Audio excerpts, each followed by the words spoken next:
Di tol Jakarta Cikampek, pemudik memilih beristirahat di bahu jalan tol Cipali Subang, Jawa Barat.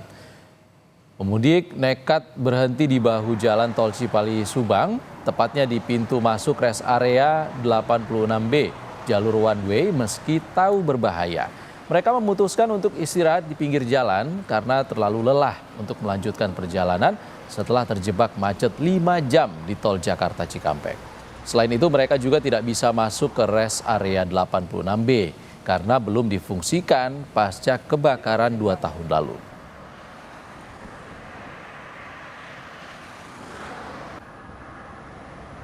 Kenapa memilih istirahat di pinggir jalan, Mas?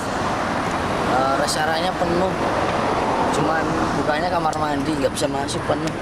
Banyak yang mudik soalnya. Ini perjalanan dari mana mau ke mana sih?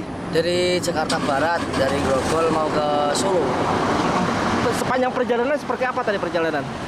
Ya, macetnya dapat, capeknya dapat, tapi senang karena